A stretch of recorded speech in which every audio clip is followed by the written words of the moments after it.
What is the darkest fan theory you know about? In Simpsons, Homer Simpson fell into a coma after a botched surgery in the fourth season episode Homer's Triple Bypass in 1992. Every episode that follows is a hallucination, including his apparent recovery at the end. Marge, his friends, and his family talk to him about their lives, creating the basis for his dreamlike adventures while he remains unconscious. This explains why The Simpsons never age, even as technology and culture continue to advance, and why they meet so many celebrities and experience so many outrageous events. The ultimate confirmation would be a series finale in which Homer peacefully passes away, surrounded by family and friends who have aged 30 years, or however many years have passed since. Story 2. Phoebe imagined all of Friends in her head. She never got off the streets. She was a lonely, homeless woman with a meth addiction who once peered into the window of Central Perk. She saw 5 friends laughing over coffee and pictured herself as part of their group. In her fantasy, they did not always understand her strange sense of humor, but they loved her anyway. In reality, the 20-somethings inside wondered why that crazy lady was staring at them. Or Friends was not a sitcom at all. It was actually a 10-year marketing ploy designed to make Starbucks the new go-to destination for young people. Why else would the characters spend so much time in a coffee shop? True, the shop is not called Starbucks, but the subliminal clues are there. Rachel's last name, green, matches the company's signature color, and her hair resembles the mermaid's flowing style in the Starbucks logo. Then there is Ross and Monica's last name, Geller, which is close to the German word gellen, meaning to yell, just like Starbucks baristas calling out customer names. Let's go deeper. The name Starbucks comes from the character Starbuck in Moby Dick. Chapter 119 of Moby Dick is titled The Candles, which must be where Chandler's name comes from, since a chandler is the British term for someone who makes candles. Story 3. It's a couple of years from now. The stakes are higher than ever, the multiverse teetering on the edge, and once again, it all comes down to Batman. He defeats the ultimate evil, only to find himself suddenly launched through time into a strangely familiar city. Scrambling to find some clothes after his costume was destroyed by Z-Rays during the epic battle, he snatches some threads from a low-hanging clothesline. He leaves his bat wallet still full of cash on the windowsill. He's not a bad guy, after all. Just then, a family of 3 emerges from the alley where the clothesline hangs. A wave of strange déjà vu hits Bruce. He recognizes them immediately. His mother and father. This is the night they were murdered. Bruce spins around searching for Joe Chill, but there is no one else, only him and the Waynes. They barely glance at the ragged figure as they begin to walk past, unaware of the fate that awaits them. A spike of cold horror shoots through Bruce as he realizes that in the death throes of the ultimate evil he faced in the future, he must have been sent here for a reason. Color drains from his face as he instinctively reaches into the borrowed coat's pocket, only to find a dense, metallic lump. Drawing it out, he comes face to face with a snub-nosed revolver. A flash of terrible insight strikes Bruce, accompanied by an iron certainty. Without Batman, the universe would never survive the ultimate evil. Without this night, there is no Batman. His only chance is at hand. He must choose, break his one rule, or be complicit in the assured annihilation of everything. There is no real choice. Tears stream down his face as Bruce remembers, with trained photographic memory, the hollow words the mugger spat at the elder Waynes. They turn, startled, and as if his hands have minds of their own, he feels the pressure on his fingers, slowly and inexorably, pulling the trigger. Bruce Wayne offed his parents to save everything else. In a blind haze, Bruce the Elder stumbles from the alley, while Bruce the Younger wails into the night. Nearing the Narrows Bridge, his mind begins to crumble under the weight of what he has just done to himself. Unable to endure the maddening maelstrom of grief and certainty, he climbs to the highest point of the bridge, gazes over the long-suffering city, and leaps without looking into the icy depths 100 feet below. Later that night, dock workers pull a body from the water. No identification, no wallet, nothing in the pockets except the gun and some lint. Broken and deathly pale, yet alive. As the foreman ends the call to the police, he almost swears he hears something. It sounds almost like laughter. It is the laughter of a man who knows the funniest joke in the world but cannot quite remember the punchline. A man who has glimpsed the impossible and survived, forever changed, carrying the burden of a terrible paradox in his chest. Story 4. Inspector Gadget. We all assume that Penny's uncle is like RoboCop, a police officer injured in the line of duty and rebuilt with cybernetic limbs and gadgets provided by the police department and Chief Quimby, allowing him to fight the supervillain Dr. Claw. But there is a darker fan theory. The Inspector Gadget we follow is actually a robot who only believes he is the original. The Chief is part of the conspiracy, hiding the truth from the public and from his niece. Penny's real uncle was horribly disfigured and left with a permanently low, raspy voice. He is furious that a robot has taken his place and stolen his life, so he has sworn to destroy the new Inspector Gadget. Dr. Claw is the original Inspector Gadget. Story 5. Well, if Jim were a sociopath, then why would he go through all of the exhausting parenting responsibilities and the complicated dynamics of marriage just for show? Many dangerous individuals, such as those who commit SA or other harmful acts, are often well-liked family members, people whom no one would suspect capable of such behavior. If Jim were truly a sadistic sociopath, he would have offed Pam and possibly the kids.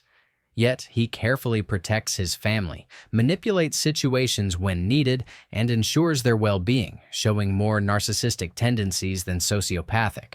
Sociopaths rarely damage their own property. They may end the lives of others, but their family is theirs to influence, experiment with, or use for personal amusement. By contrast, at the end of the show, we see Jim helping Dwight with his love life, assisting him in making amends with Kevin, and even bringing Michael back so he can feel complete at his wedding. These acts demonstrate someone performing public displays of goodness to appear virtuous, rather than a person seeking harm, highlighting both cunning and deeply human emotions. Considering Toby, the only family we ever see or hear of is his brother. Toby also feels genuine guilt for putting the convicted strangler on death row. Some might argue that if he feels guilt, how could he be the strangler? The answer lies in narcissism. He is obsessed with the belief that he should be with Pam, and he knows far too much about her personal life for it to be innocent. He is a narcissistic individual who occasionally demonstrates dangerous tendencies, but he also experiences authentic emotions, a complexity that separates him from cold-blooded sociopaths. Having a small family and not being married does not disqualify someone from engaging in harmful behavior. And feeling guilty over sending a person to death row is a normal human response. Being preoccupied with Pam does not automatically make him a narcissist, not even close. To understand this fully, we can carefully compare the classic symptoms of narcissistic personality disorder with Jim's behavior throughout the series, observing how his interactions, obsessions, and manipulations consistently fit the profile. Signs and symptoms of narcissistic personality disorder include having an exaggerated sense of self-importance, possessing a sense of entitlement, and requiring constant, excessive admiration, expecting to be recognized as superior even without achievements that warrant it, exaggerating achievements and talents, being preoccupied with fantasies about success, power, brilliance, beauty, or the perfect partner, believing they are superior and can only associate with equally special people, monopolizing conversations and belittling or looking down on people they perceive as inferior, expecting special favors and unquestioning compliance with their expectations, taking advantage of others to get what they want, being unable or unwilling to recognize the needs and feelings of others, being envious of others and believing others envy them, behaving arrogantly or haughtily, coming across as conceited, boastful, or pretentious, insisting on having the best of everything, such as the best car, office, or possessions.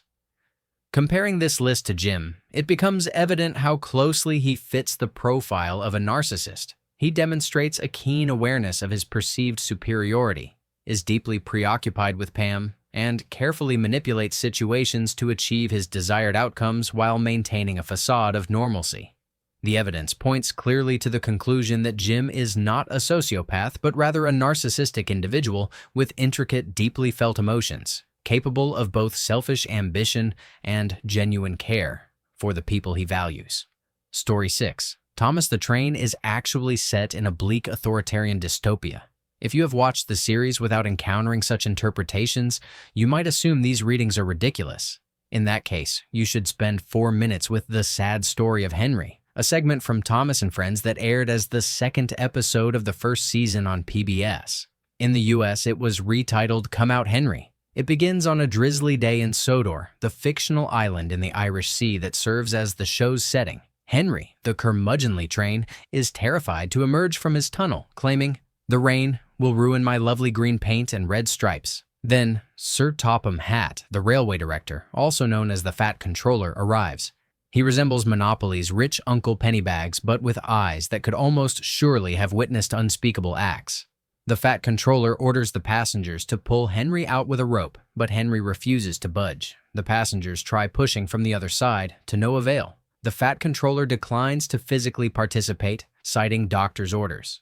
When the passengers assure Henry that it is not raining, he notices their umbrellas and remains frozen in place. Seeing that the day's workflow is irrevocably disrupted, the Fat Controller decides that Henry must be punished for life. "We shall take away your rails and leave you here forever and always," he declares. Henry's face contorts with anguish as the background music toots a series of Oompa Loompa-style faux glum flourishes. Railway employees then built a brick prison around him, leaving only half of his face visible. Henry's train friends pass by. One snubs him, while another whistles a greeting. Henry has no steam left to respond. He spends his days alone, soot-streaked, wondering if he will ever be allowed back to work. The final line of the segment has the narrator stating, "I think he deserved his punishment, don't you?" In the US version, the voiceover is slightly adjusted to make Henry's fate seem temporary. The original version, still available on YouTube, is strikingly grim. One commenter summed it up perfectly. "What moral lesson are kids supposed to learn from this? Do as you're told, or you will be entombed forever in darkness to perish?" The story presents a chilling glimpse into a world where obedience is enforced with absolute, unflinching severity, and even minor defiance carries existential consequences. Story 7. Harry Potter has inspired many fan theories, and 2 of them stand out as especially intriguing. The first suggests that Draco Malfoy may secretly be a werewolf. The movies present him as a Death Eater, but in the books, this is never confirmed. All we truly know is that he has something on his arm, and while the obvious assumption is the dark mark, it could just as easily be a werewolf bite. In the 6th book, Draco threatens Borgin with the name of Fenrir Greyback, and immediately afterward reveals something on his arm. It raises the question, why use Greyback as leverage unless Draco had a direct and personal connection to him, such as being bitten? Draco's shift in tone from a snobby rival in the first 5 books to an unusually serious and tormented figure in the 6th book adds further weight to the idea. What do you think? The second theory takes a far darker turn, claiming that nothing in the wizarding world is real at all. According to this idea, every friend and foe exists only in Harry's mind.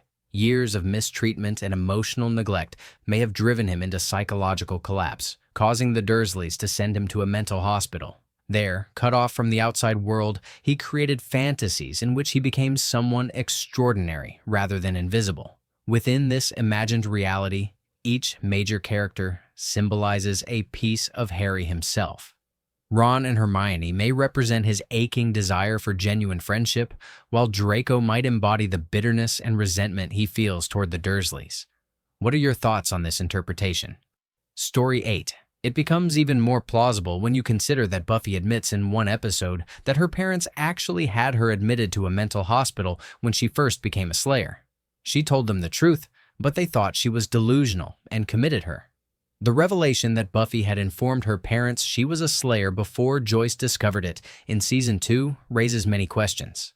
How could Joyce dismiss all the strange events so easily, especially knowing her daughter had a history of delusions? Buffy mentions vampires twice in the first 2 seasons, once under a witch's spell and once while sick with the flu in the hospital, and Joyce reacts with almost no concern. Buffy also burned down her school's gym before moving to Sunnydale. Her parents did not think she needed further mental help, opting only to send her to a new school. Her mother never noticed the blood on her clothes or questioned her activities as strange occurrences continued throughout the town. Wouldn't a parent be on high alert in these circumstances given Buffy's prior mental health history? Considering all these details, it seems entirely plausible that Buffy might actually be unstable and never truly left the hospital. Story 9. Peter Pan is kind of a tragic hero. He chooses not to grow up. He knows he is incomplete. I mean, he cut off Hook's hand because he thought it was a game. He clearly doesn't know right from wrong. He also only knows the unconditional love of a mother to a child, which is why he thinks everyone wants to be his mother. He also switches sides in a fight just for fun, kill pirates for fun, and thins out the Lost Boys when they can't fit in the tree anymore. But, it wasn't a cautionary tale to tell you to listen to your parents. It's a story about death and youth. Why can't Peter grow up? One of the popular theories is that it's because he's dead. J.M. Barrie's older brother died when Barrie was little, and he dressed up in his brother's clothes to please his mom. His mom, who was always distant, whose love Barrie craved like Peter craves a mom, started crying and said something like, "At least my baby will never grow up," and that idea stuck with Barrie forever. Then, as an adult, it's believed he never slept with his wife because Barrie was just a kid. He was Peter Pan. He was too innocent for that. He befriended the Llewellyn Davies boys and based Peter Pan off of them and their games. Fun fact, the boy Peter Pan was named after Peter Llewellyn Davies, threw himself under a train. There was also a bunch of stuff about Barrie being in love with the Llewellyn Davies boys' mother, but that's not important here. People think Peter's dead because he literally cannot return home. He tried, and the window was barred, and his parents had replaced him with another baby. Why? Probably because they had lost Peter to the flu. Why does Peter come in through the window? Because of the joke, "I once had a bird named Enza. I opened up the window and influenza." Because lots of babies died back then from the flu. The Lost Boys are children who fell out of their prams. Odds are babies could not survive falling out of their prams. Peter is like the Pied Piper ferrying the souls of young children to the Neverland afterlife. Barrie believed that all children were gay and heartless, but he didn't think that was a bad thing. Also, Hook and his crew are not old Lost Boys trying to kill Peter. Hook was once a British gentleman, hinted at to be associated with Charles II and attended Elton, and he is afraid of growing old. His biggest fear is growing old and dying. That is why his nemesis is the embodiment of eternal youth. That is why the crocodile that chases him swallowed a clock and ticks. That is why when Peter finally decided it's Hook of me this time, the crocodile has stopped ticking, and Peter started, he's trying to trick them into thinking he's the croc. At that moment, Peter is time and time has ran out for Hook. Also, it's not so much that Peter is omnipotent. All kids basically are in the Neverland. It states that the island looks different to every kid because it's the land of their dreams and stuff. Also, the island legit freezes when Peter leaves and thaws when he comes back. He's been there so long he's not human anymore, but Fae. Keep in mind being Fae isn't good, just chaotic neutral. Peter even secretes pixie dust now. The island is so fine-tuned with him because he's one of the only people that stay, that it caters to him. Most likely, any child that stayed as long as he did would become omnipotent to an extent. As for Tinkerbell, the above stated is true. Fairies are so tiny they can only have one emotion at a time. Tink wasn't all bad, and they also have really short lifespans, so Tinkerbell isn't even that important to Peter Pan. He forgets all about her and Hook by the time Wendy has grown up, and the orgies thing is because in the legends, Fae are known for their revelries. And it wasn't so much that Peter was a jerk, he just doesn't know when to stop. He's a child. He doesn't know right from wrong.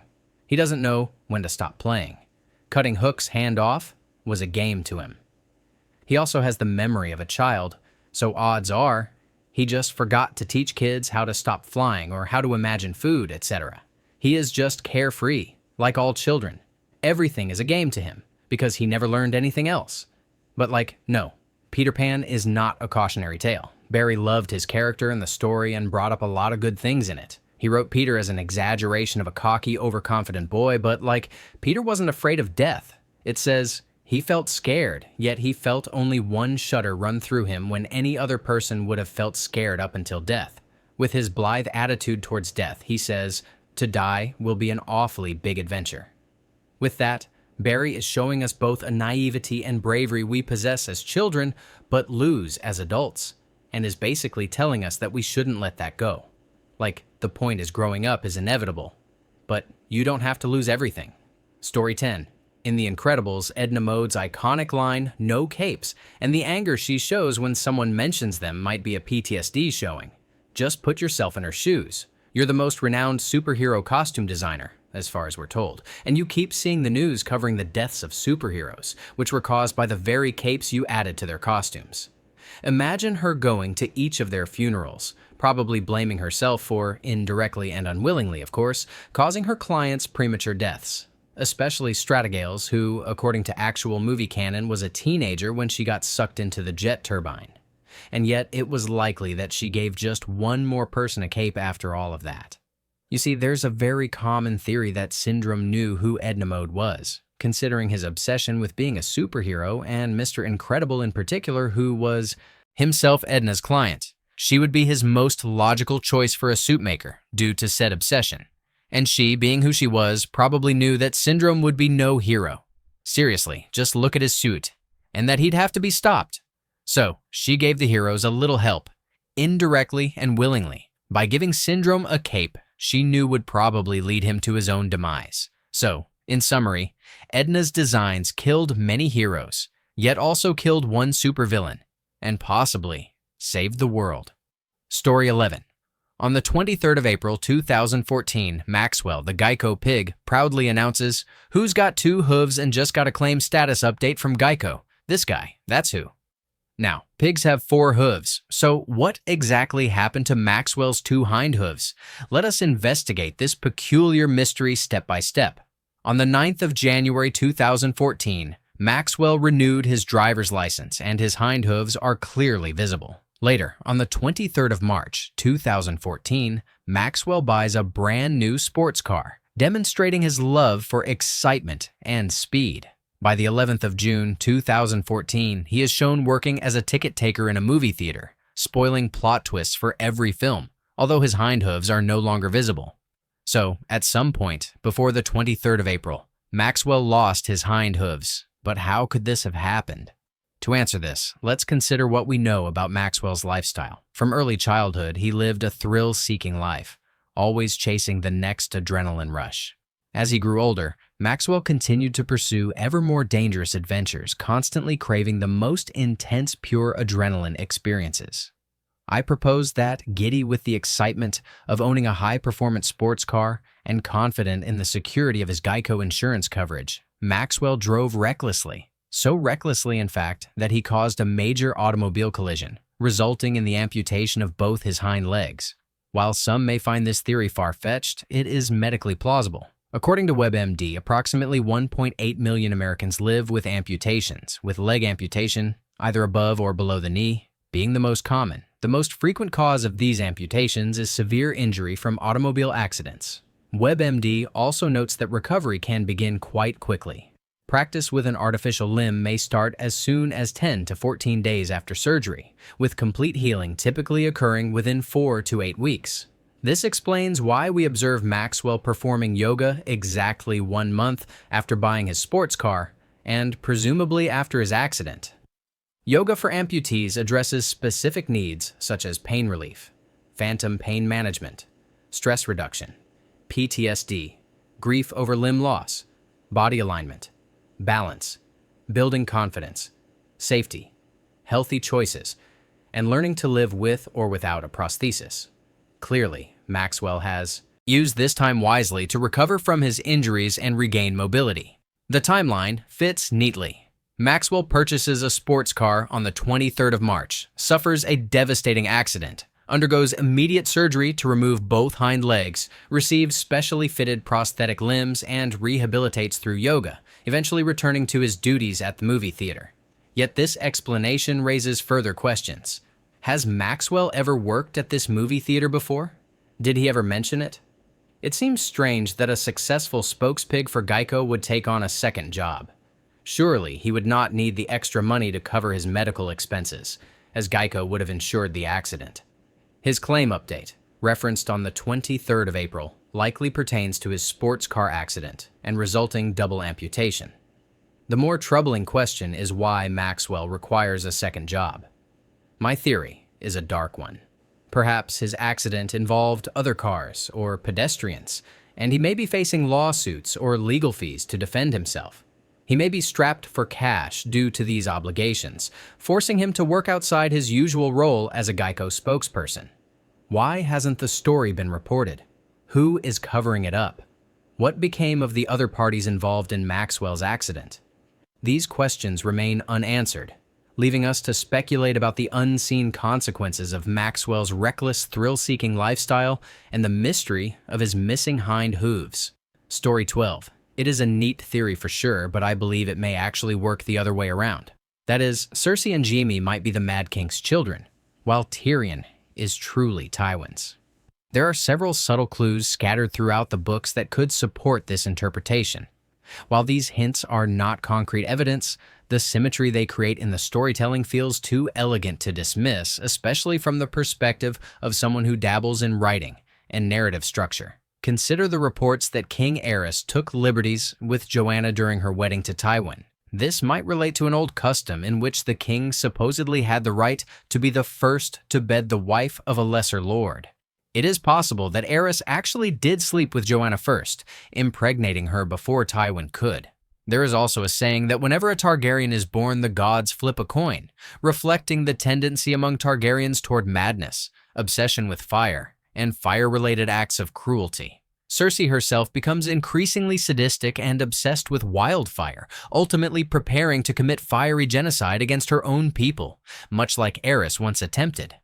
Jaime, in contrast, follows a path of redemption, showing a moral evolution that mirrors the Targaryen tradition of chaos and order.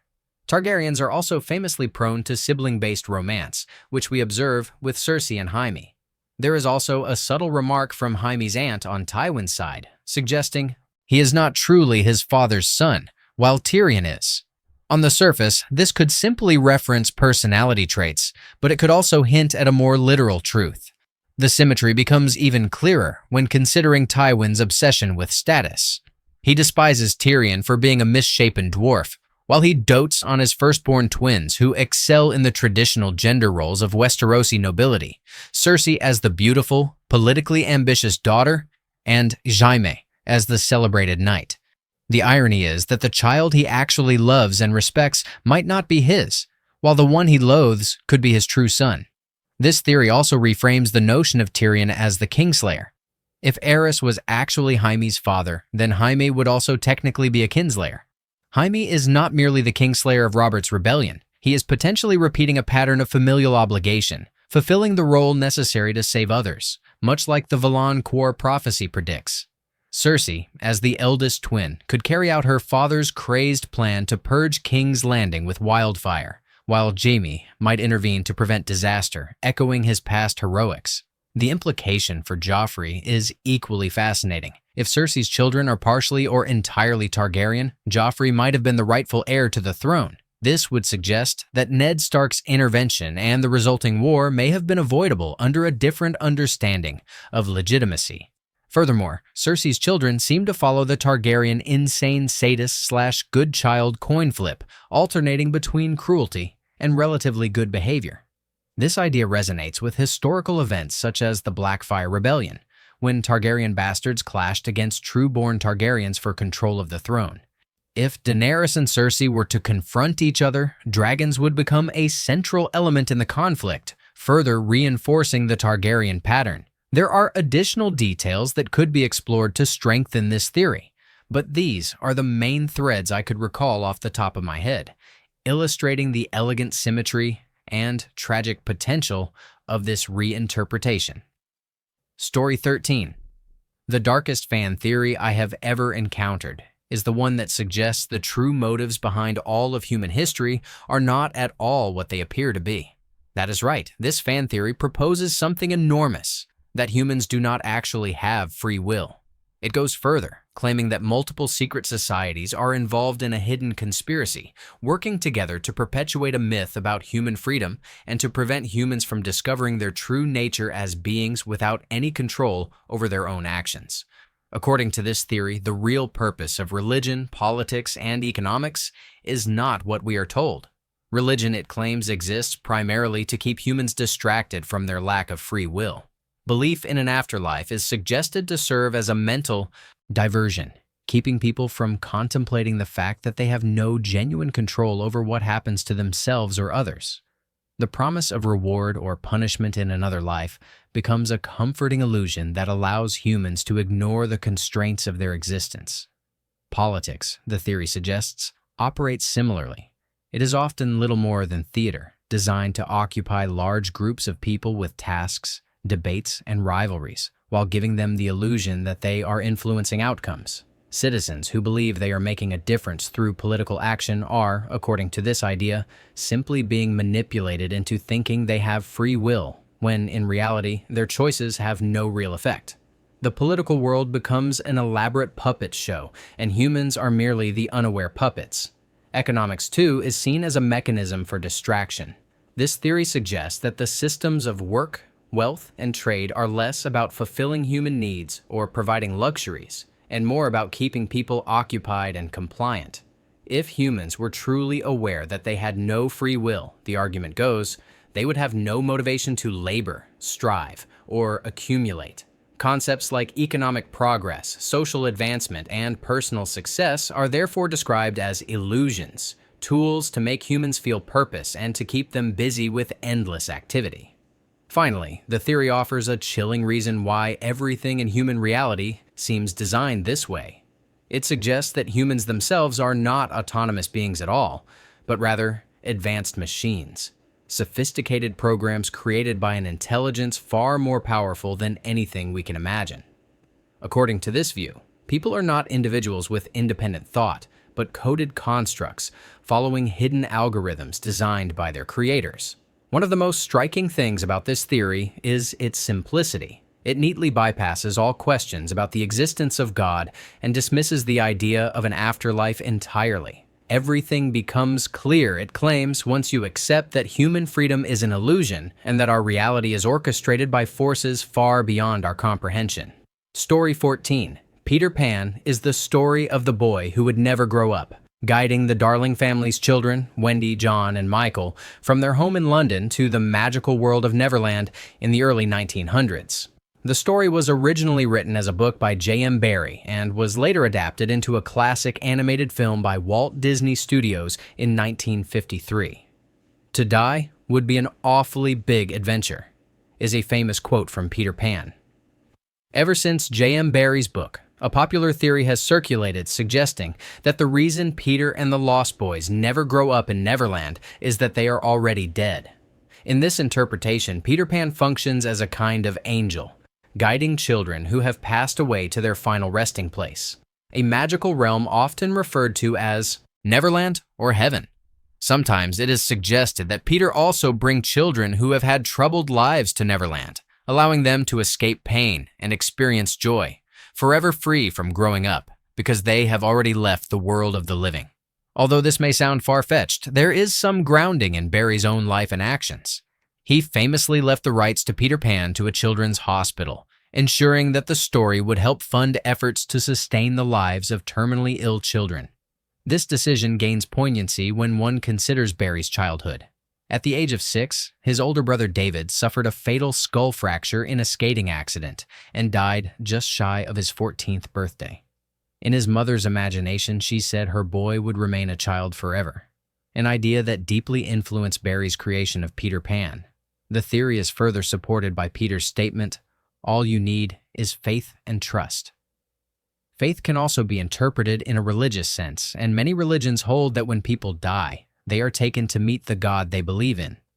By this logic, reaching Neverland requires only faith, trust in Peter, and being a child who has already passed away, much like Cheery. One remaining mystery, however, concerns the presence of pirates in Neverland. Captain Hook, Smee, and the rest of the pirates are fully grown adults. If Peter brings dead children to Neverland, why are there grown-ups among them? Some suggest that these adults were once troubled children whom Peter brought there, but since they were alive, they continued to age normally. There is no definitive answer, leaving room for speculation. Why exactly are there adult pirates in Neverland?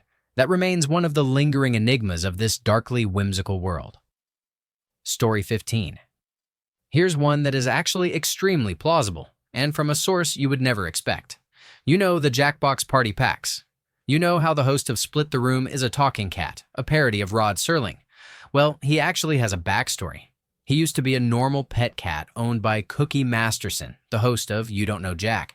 What follows contains spoilers for a certain episode of YDKJ full stream, so either play the game long enough to stumble upon it randomly or watch a YouTube video for the full effect. The fictional streaming service that now airs YDKJ in-universe, BingePipe, is actually a front for a Lovecraftian horror that plans to assimilate all of humanity and has already enslaved Cookie. Of course, that is canon, but that is not the main theory here.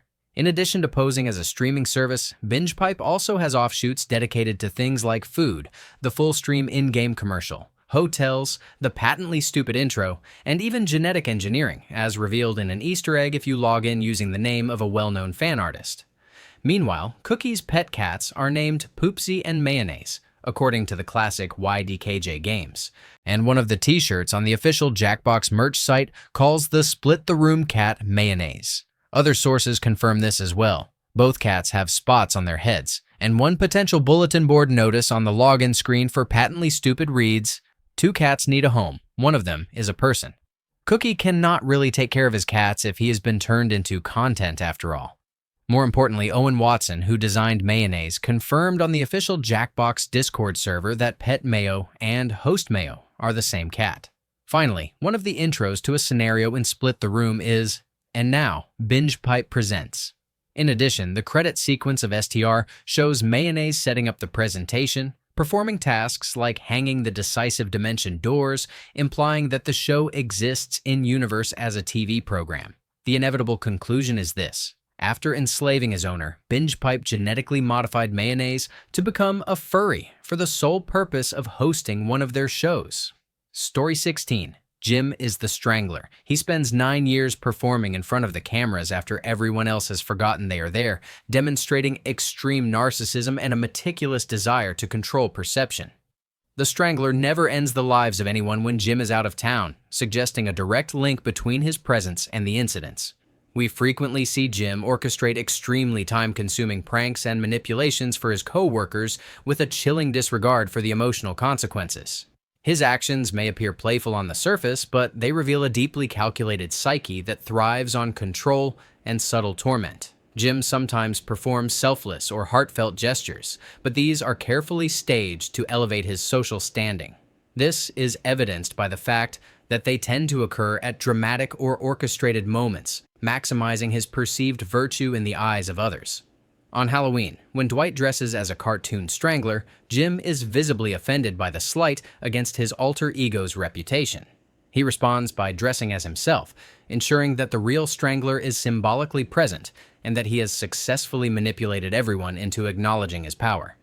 Think of Dennis from It's Always Sunny in Philadelphia, running a scam or fake persona. That show does not have an in-universe camera crew, so we can see the full scope of his grotesque true nature. The Office is different. We only see Jim when he is performing for the cameras, of which he is acutely aware. This requires peeling back layers of presentation to glimpse his true character. For example, Jim identified that Pam's parents were unhappy in their marriage. He deliberately exaggerated his love for Pam in front of them, manipulating them into a divorce. This, in turn, made Pam more emotionally vulnerable and easier for him to influence.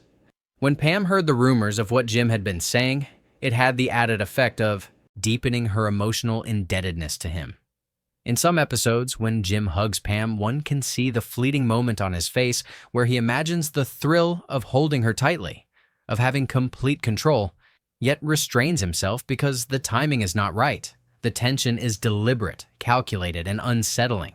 In summary, any reunion of The Office will likely depict Pam as a tragic casualty, while Jim is framed as the hero who, despite his best efforts, could not prevent her untimely death, whether by drowning, falling downstairs, or harming herself in some other way.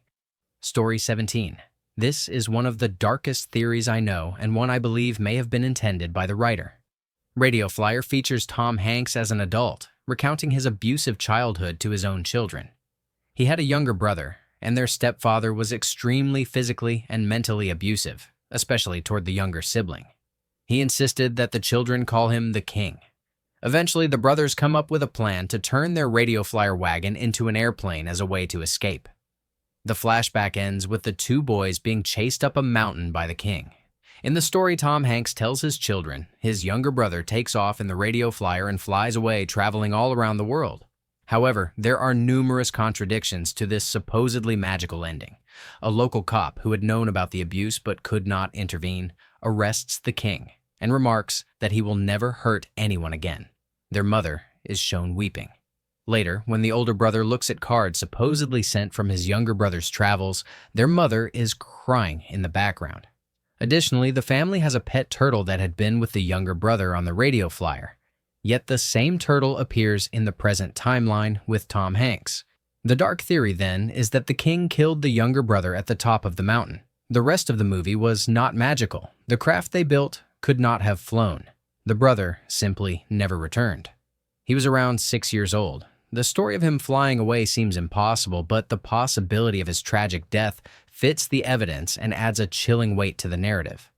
There are many so-and-so died theories, but I think this one stands out. It is not as simple as the others and actually deepens the impact of the movie. After rewatching the film with this perspective, I am convinced it was the writer's intention. Even beyond the dark theory, the movie itself is exceptional, featuring an outstanding cast including Tom Hanks, Lorraine Bracco, John Hurd, Elijah Wood, Joseph Mazzello, and Adam Baldwin. Story 18. I am surprised this theory hasn't been widely discussed yet. Disney's animated movie Aladdin is not set in a distant past, as one might assume, but rather in a post-apocalyptic future. The film serves as a cautionary tale about runaway technology and humanity's own hubris. The genie famously says, "Oi, 10,000 years will give you such a clink in the neck," upon first emerging from the lamp. Moments later, he comments on Aladdin's clothing, noting that they are so 3rd century. If the genie has been trapped in the lamp for 10,000 years, yet is familiar with clothing from the 3rd century, this suggests the story takes place at least in the year 10,300. The world depicted is a desert wasteland, the result of a long-ago global nuclear war perpetrated by our civilization. Evidence for this lies in the genie's impersonations of figures from our time, such as Jack Nicholson and Rodney Dangerfield, linking this story directly to our reality. Millennia from now, humanity has achieved technological heights previously unimaginable. We have mastered genetic engineering and manipulation, nanotechnology, artificial intelligence, advanced energy sources, and flight. Yet, despite these advancements, humanity's base failings lead once again to annihilation through nuclear war. Fragments of our technology survive, appearing as the so-called magic in the film. The magic carpet is not magical at all, but a sophisticated combination of artificial intelligence and nanotechnology. Iago, the sentient parrot, is the result of genetic manipulation, an experiment in creating superior pets. Even the powers wielded by Jafar and the genie are technological in nature. Jafar relies on his staff, and the genie is bound by bracelets attached to the lamp. When Jafar is tricked into asking to become an all-powerful genie, the bracelets detach from the genie and attach themselves to Jafar. Both the staff and bracelets use advanced quantum mechanics to manipulate the macro reality around them. Even the name of the city, Agrabah, could be a corrupted form of Arabia, changed over millennia since the cataclysmic war. This theory isn't my own, but one I remember reading some years ago. There are plenty of iterations of this theory on the web for your further reading enjoyment. Story 19. In A Song of Ice and Fire, Euron Greyjoy is far more terrifying than the cheeky wuss portrayed in the Game of Thrones show. He may be the worst person in the entire series. In the books, he is a raving, psychopathic pirate who dabbles in blood magic. He drinks a hallucinogenic potion called Shade of the Evening, which grants him prophetic visions. He cuts out the tongues of his sailors so they can never reveal his secrets, hence the name of his ship, the Silence. It is suggested that he committed inappropriate acts with his younger brothers when they were children. It is also implied that under his eye patch lies an inhuman blood-red eye. There is a theory in A Song of Ice and Fire that, like Bran, Euron was visited by Bloodraven in his dreams as a child, and it severely warped his mind. There are numerous allusions to crows whenever Euron appears. He frequently muses, "How do we not know we can't fly from a tower?" Window, echoing the event that paralyzed Bran. This has led many to believe he is the anti-Bran of the story. Whereas Bloodraven tries to train Bran as a force for good, Euron received only a taste of these visions and became obsessed with them after being abandoned. Bloodraven may have halted his training upon seeing Euron's potential for terrible deeds, or he may have been reckless and inadvertently created a monster. Bloodraven is morally ambiguous in the books and willing to take questionable actions for a higher purpose. So, what is Euron's ultimate goal? He is aware of the existence of the others and seeks to bring about the apocalypse so that he can rule over the ashes, not as a king, but as a new god. How does he plan to achieve this? By locating the Horn of Winter to topple the wall, capturing one of Daenerys Targaryen's dragons, and summoning a kraken in a dark ritual that would leave thousands dead. Story 20. Spoilers for Willy Wonka and the Chocolate Factory and Snowpiercer ahead. From sweet fantasies to frozen realities, the truth will shock you. Honestly, the one theory that fascinates me most is that Willy Wonka is actually a prequel to Snowpiercer.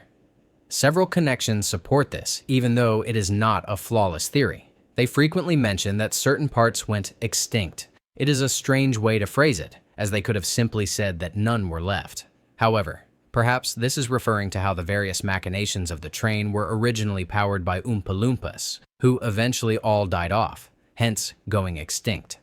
This is also why Wilfred needs small children to work in his engine room, as the work done by them was originally performed by Oompa Loompas, who were roughly the same size as a small child. In Willy Wonka, the titular character was known for creating advanced forms of transportation and innovative food production techniques, which explains why these technologies appear on the Snowpiercer train in the later story. Wilfred is actually Charlie Bucket, who changed his family name from Bucket to Wilfred Wonka after inheriting the chocolate factory. In the film, we see the original Willy Wonka decorate much of his factory with a W sigil, which mirrors how Wilfred uses a similar W sigil extensively on the Snowpiercer train. Mike Teavee is theorized to become Franco the Elder, due to his exceptional proficiency and knowledge of firearms, despite bullets being a rare commodity on the Snowpiercer. Additionally, Minister Mason may have once been Veruca Salt, who, after being saved from the garbage chute by Charlie, becomes almost religiously devoted to him. Gilliam might be the same spy that Willy Wonka employed in the original story, as he bears a physical resemblance and also served as a loyal operative for Wilfred. Charlie grew up in poverty, which gives Wilfred a profound understanding of sacrifice for the greater good. This is reflected in his actions on the train, where he makes difficult choices, culling passengers to ensure the survival of the population. The moral weight of these decisions ties back to the lessons Charlie learned in his childhood and the responsibilities he inherited as Wilfred Wonka. Story 21. My fan theory has always been that Horcruxes are not merely the splitting of a soul through an act of ending a life or evil. Ending a life, in our terms, is simply causing something to die, and dying itself is not inherently evil. We assign it a negative meaning, but death is a natural and neutral transition. Once you split your soul for the first time, it stands to reason that you have already committed enough dark acts. You channel the most wicked act imaginable to create the first Horcrux, so why would you need to commit lesser acts of evil to split it again? Here's how my theory works. When you make the first Horcrux, you destroy all but a fragment of your soul, keeping a sliver for yourself and storing another within the chosen Horcrux object or person. Each subsequent Horcrux, however, does not merely take from your remaining soul.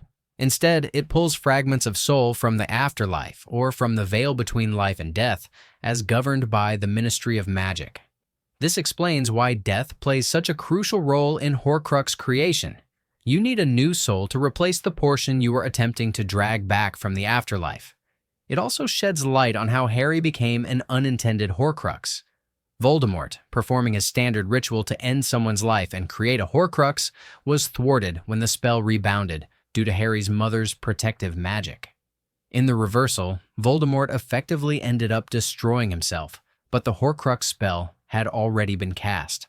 The fragment of his soul that remained could not return to the afterlife, and instead became bound to Harry, since Harry's soul could not be exchanged for Voldemort's sliver. Voldemort's obsession with creating additional Horcruxes was not driven solely by a desire for immortality. His soul, languishing in the afterlife, caused him immense pain and distress. He could never admit this weakness because, as Voldemort, he could not acknowledge error.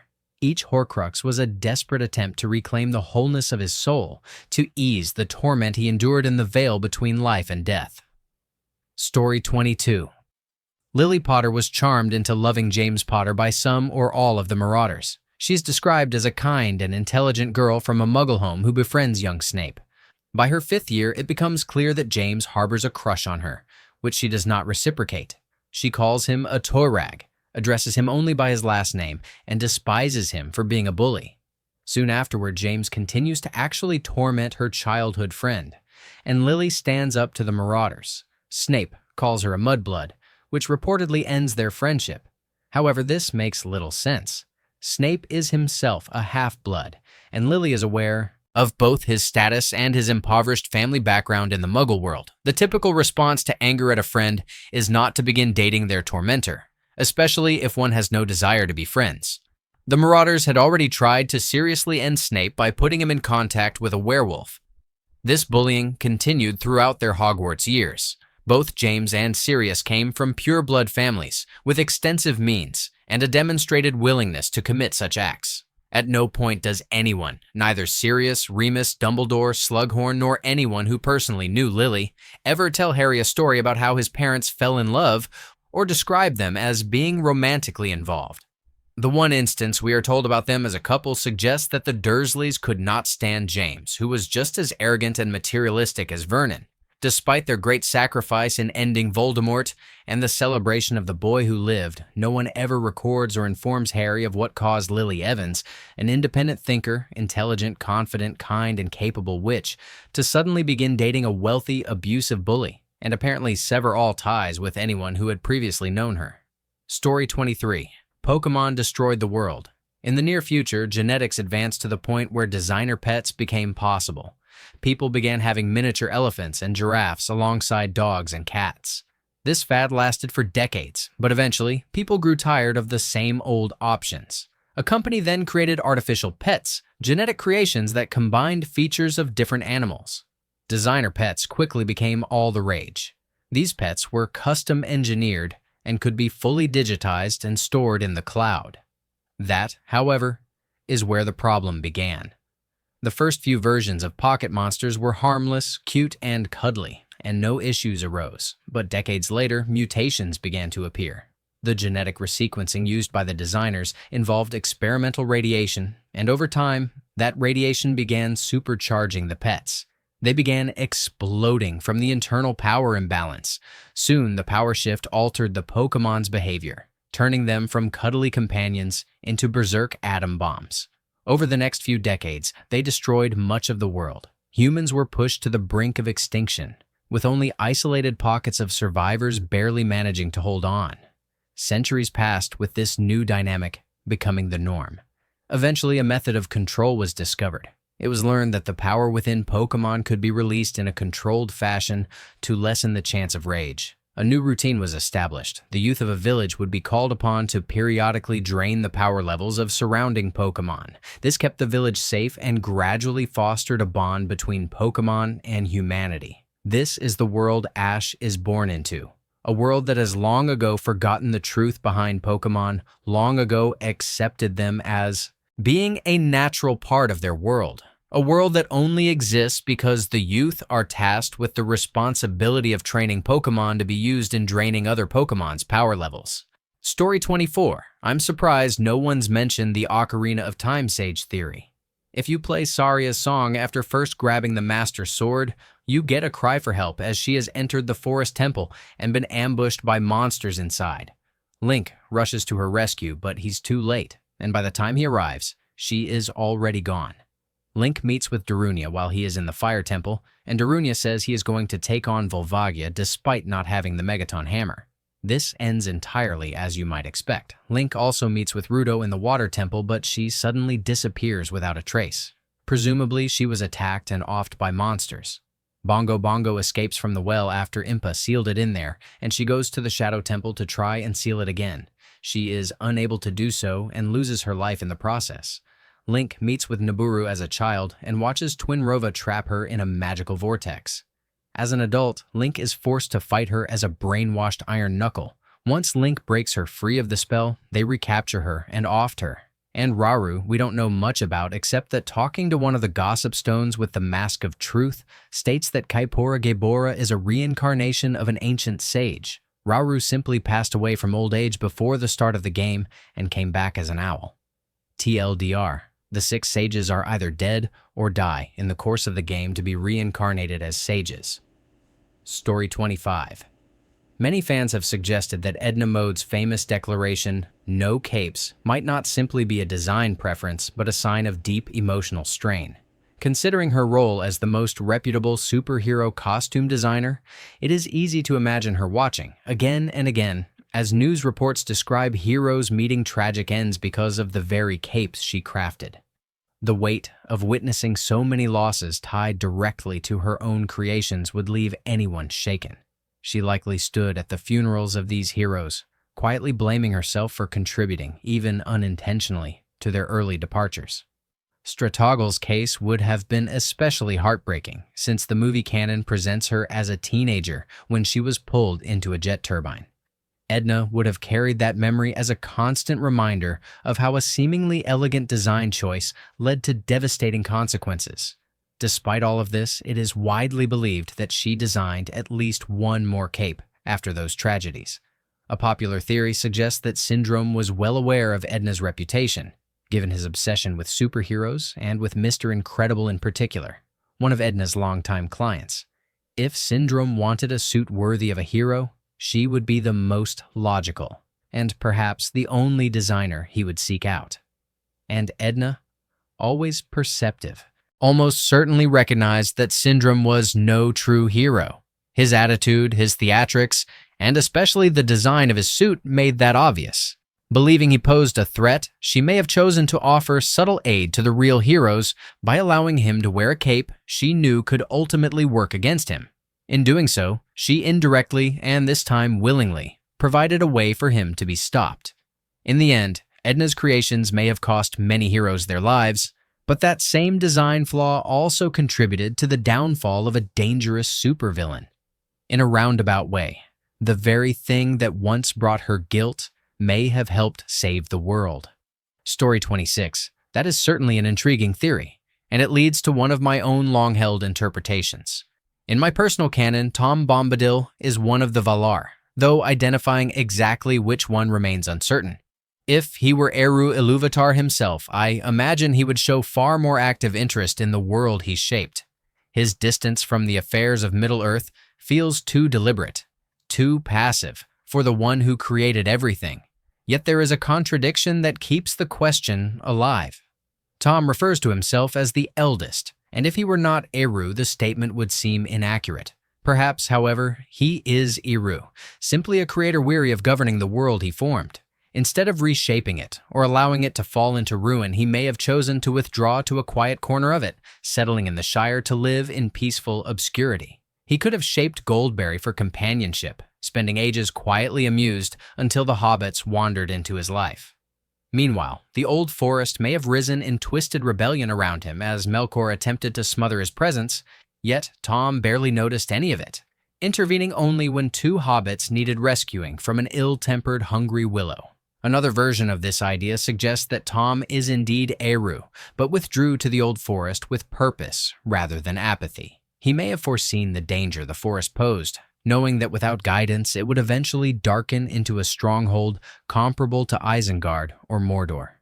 Unable to bear the thought of the gentle hobbits, so small, undefended, and vulnerable, being overwhelmed by such creeping malice, he chose to dwell there. His presence held the forest's corruption at bay, allowing the hobbits to live their simple, joyful lives without ever knowing the danger that once loomed just beyond their borders. Story 27. It's a fragile theory, but the children in Ed, and Eddie are all deceased, and the cul-de-sac exists as a form of purgatory. Each child ended their life at a different time, and because they died so young, they could not pass on peacefully. This explains why we rarely see adults on the show and why the children often appear with blue tongues and greenish skin. The Canker sisters, however, are the only non-humans. They are demons sent to torment the children, which is why their tongues appear normal. There are additional details in the theory that explain how each child died and how these deaths shaped their personalities, though much of it remains speculative. Out of the myriad of purgatory theories for various shows, this was one of the first I encountered and perhaps the most developed. Additionally, the Tommy Westphall theory is worth mentioning. The show St. Elsewhere concludes with the implication that the entire series took place in the mind of an autistic teenager named Tommy Westphall. In one episode, the characters visit the bar from Cheers, and other characters cameo on Homicide: Life on the Streets. This raises the possibility that these shows, through cameos and crossovers, also exist within Tommy's mind. In total, over 400 shows have been connected to this theory through such crossovers, creating an extensive web of interconnected fictional realities. Story 28. I have collected several of these from old-school cartoons, and I remember that they were extremely popular on YouTube back in the day. Since very few people were actually searching for evidence or verification, these theories were often taken as the absolute truth. What made them even more fascinating was that they were unusually dark and edgy. The ones I remember most vividly include Captain Tsubasa. This theory suggests that he is actually dreaming his entire football career. In reality, he was run over by the truck that the soccer ball supposedly saved him from, leaving him without legs and in a coma. The theory was elaborately crafted, even citing a supposed episode in which he wakes up in the hospital, telling his mother that he just had this amazing dream. Courage, the cowardly dog. Courage is actually a hyper-realistic interpretation of how dogs experience reality and how they seem to interpret everything and everyone as a threat to their owners. Hence, why Courage is always so paranoid and thinks everyone wants to off his owners. Rugrats. Another unsettling theory claims that the events of the show exist entirely in Angelica's mind. The rest of the gang are all products of her imagination, each carrying a uniquely dark and traumatic backstory that informs their personalities and interactions. There are additional theories, though many fall under the category of creepy side stories or lost episode concepts rather than fully developed fan theories. What makes these old-school cartoon theories so enduring is how they take innocent shows and reinterpret them in ways that are simultaneously chilling and fascinating. Story 29. I have a few unusual and dark theories. 1. Nora Valkyrie and Penny Polendina from RWBY were actually sisters. The events that follow began when both Nora and Penny were struck by lightning, which directly connects to the next theory. 2. Nora ended up offing her parents with her lightning absorption semblance, which is how she first discovered the true extent of her powers. Returning to the first theory, Penny and Nora's parents were killed by Nora's semblance. Pietro Polendina may have discovered Penny's body, which brings me to the next theory. 3. Pietro Polendina was a close family friend of the Valkyries, especially fond of Penny. He witnessed the Valkyrie family's deaths and, believing that everyone had perished, took Penny and tried to save her. He rebuilt her as a robot, erasing all memories of her previous life in the process. 4. Ruby is Salem's daughter. Consider this. At the end of Volume 7, Salem does something to Ruby that leaves her silver eyes unharmed, but damages Ruby's memory of her mother. Salem, being a powerful magic user, could easily disguise herself as a normal human to deceive Tai Young, Ruby's father. Furthermore, Ruby can harm Grimm with her silver eyes, just like her mother, who may have had the power both to create and destroy Grimm. 5. Ruby is also the daughter of one of the celestial brothers whom Salem despises, which could explain why Salem has such a personal interest in her. Story 30. Let me clarify this before anything else. This theory comes from a YouTube channel, which I can link to if needed. I do not remember all the details exactly, so nothing I say should be considered canon or confirmed. This theory concerns JoJo's Bizarre Adventure, spoilers, for Part 7. It suggests that Blackmore is mentally disabled, or struggling with significant mental health issues. Additionally, it proposes that he was exhausted and suffering under the burden of working with Valentine. According to the theory and some interpretations of the Bible, Jesus came to aid suffering people, or those with disabilities. This is used to explain why the Holy Corpse, or Jesus, revealed itself only to Johnny, who cannot walk, and to Blackmore. Blackmore may also have social difficulties, which become apparent when he gains control of one of the corpse parts and begins to question whether he should wield its power himself instead of giving it to Valentine as instructed. He doubts his own worthiness to handle such power and contemplates the potential consequences. Ultimately, he chooses not to use it, knowing that the punishment for misusing it would be catastrophic. This theory presents a darker, psychological perspective on Blackmore, highlighting his internal struggles, moral dilemmas, and the crushing weight of responsibility placed upon someone already vulnerable. Story 31. Imagine a man whose life has been a series of failures, stripped of fortune, respect, and hope, yet clinging desperately to one last idea. By 1955, Doc had already endured a long history of failed inventions. The theory goes that everything he tried except the time machine ended in disaster. He lost his family fortune, was disgraced in his field, and was left with almost nothing. On top of that, Libyan terrorists were out to end him. He believed in the time machine and focused all his energy on it. By the time he tests it with Marty, there seems to be no valid reason for him to stand in the vehicle's path, especially knowing his history of failures, unless one of two possibilities is true. First, he is so confident in his work, despite all past disasters, that he is willing to risk his life and that of a teenage boy if the experiment fails. Second, he cannot handle another failure. In this case, he plans either to see his invention finally succeed or to end himself when it fails, bringing Marty along, either because he does not want to die alone or because he fears Marty might suffer at the hands of the Libyans, or because Marty knows too much about Doc. The first reason doesn't make much sense, so according to this theory, it must be the second. In other words, Doc's actions are driven by desperation, fear, and the shadow of past failures, a far darker motive than the surface story ever reveals. Story 32. I came up with a theory about Wall-E that might be dark, and if someone else has thought of it, maybe we arrived at the same idea. Eve, despite seeming like a caring and helpful robot, might actually want to end humans.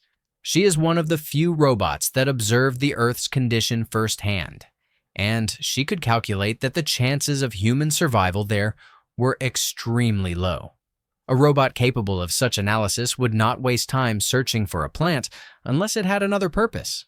I believe that Eve continues to look for the plant not to save humanity, but to subtly bring humans back to Earth, to ultimately end them.